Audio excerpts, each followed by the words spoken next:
Mastering active and passive voice in English. Hello, language learners. Today, we are diving into an essential aspect of English writing: active and passive voice. Knowing when and how to use these voices can significantly improve your English clarity and cohesion. So, let's get started.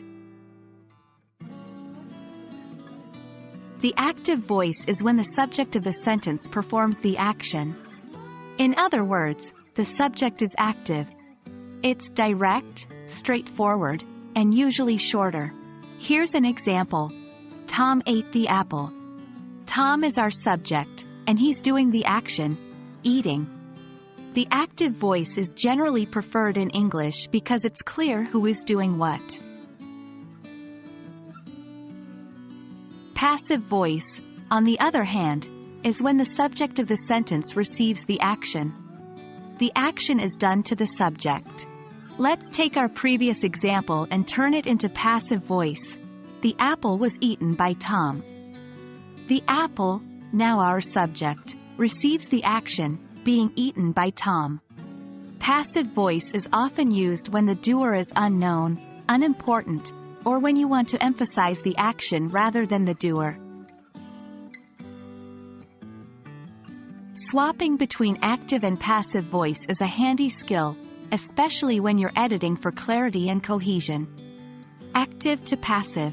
To change an active sentence to passive, move the object of the active sentence to the subject position in the passive sentence, and use the appropriate form of the verb, to be, followed by a past participle.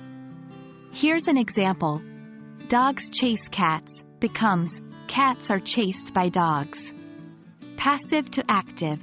Conversely, to make a passive sentence active, move the agent, the one performing the action, to the subject position and change the verb to an active form.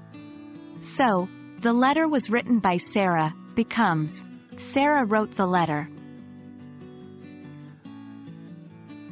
Understanding when to use each voice is just as important as knowing how to use them. Active voice is great for most of your writing. It's direct, clear, and engaging. Passive voice, however, has its place. Use it when you want to emphasize the action, not the doer, when the doer is unknown or when you want to sound formal or impersonal. And that's a wrap on active and passive voice. I hope you find this video helpful in understanding and applying these concepts in your English writing. Remember, mastering these voices can make a huge difference in your writing clarity and cohesion.